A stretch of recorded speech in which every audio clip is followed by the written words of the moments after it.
If you're chasing data down instead of seeing it in one place, you need the Intuit ERP. Intuit Enterprise Suite. All your data in one place with built-in AI for real-time insights. Learn more at intuit.com/ERP. Well, what the heck is going on in Albany? Well, maybe Paul Zuber can give us an answer. And Paul Zuber is the Executive Vice President of the Business Council of New York State. And, well, Paul Zuber, give us the pulse of the situation. What is going on?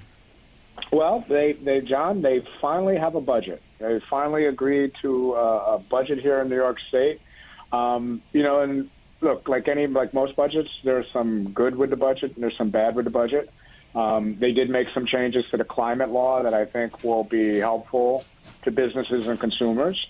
They made some changes to environmental review procedures that will kind of expedite some housing and some development, make it quicker and easier. They did some stuff on auto insurance that will lower insurance rates, and the governor decided that she was not going to raise taxes on individuals and corporations. But, there is still some issues, right? So we just passed a $268 billion budget, which is the biggest budget in New York State history. And I went back and looked. In 2020, New York's budget was $177 billion.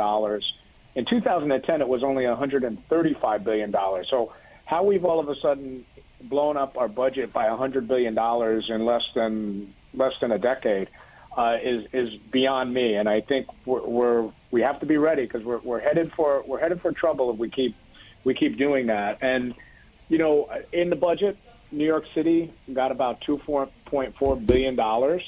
$780 million of it is reoccurring money. But, the problem there is there's no accountability for the money.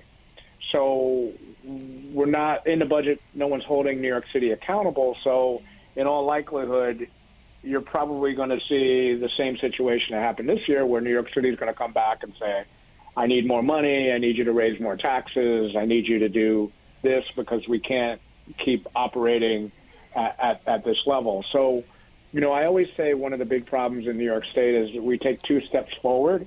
So we took 2 steps forward with auto insurance reform and fixing the climate law, but then we take 2 steps back because we do things that actually increase costs on consumers. And lastly, I'll say we're coming to the end of the legislative session in here in New York, and I think it's going to be even worse then because what happens is these bills come out in the middle of the night. Nobody knows why they've been put on the floor to vote, why they haven't.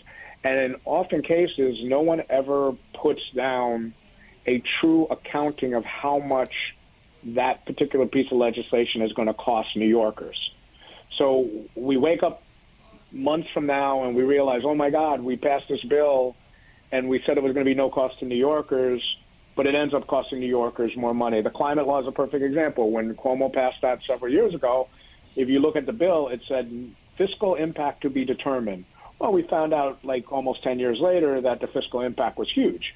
And that's the problem. New York State, we take 2 steps forward and we take 2 steps backwards. And until we do that, we're always going to be in trouble. We're always going to be wondering why people are leaving the state, why people want to open up businesses in Texas and North Carolina and Florida.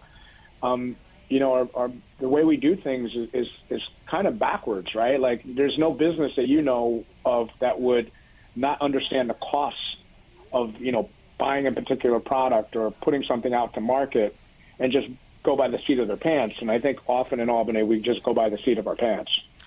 Paul, I mean, you're in Albany mostly, and you are very familiar with upstate. I live in downstate. I live in the city, and I've never seen so many empty stores, not even in the 70s or the 80s, as I see now.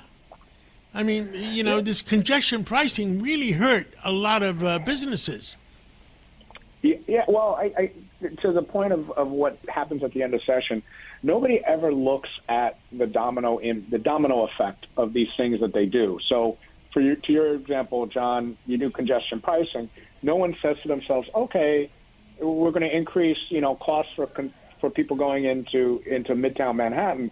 But everybody doesn't think to themselves, well, all these trucks that come in and are bringing goods to a restaurant.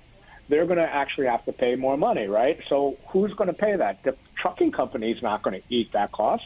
He's going to pass it on to the retailer, who then is going to pass it on to the consumer, right? And we don't look at these things. So when you talk about opening these storefronts that are open in New York, we constantly pass these laws in New York that deal with workers' compensation, that deals with things that the legislators think are so wonderful, and we're going to protect everybody.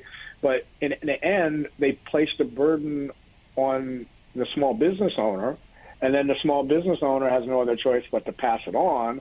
And when they can't pass it on anymore, they end up closing shop. And it's become so expensive to operate, particularly in New York City, that a lot of people are just throwing up their hands and saying, why, right? And, and people have to realize, and our legislators have to realize, that there are impacts to the bills that you pass. You need to look past the initial goals of a piece of legislation. You have to look at what happens afterwards.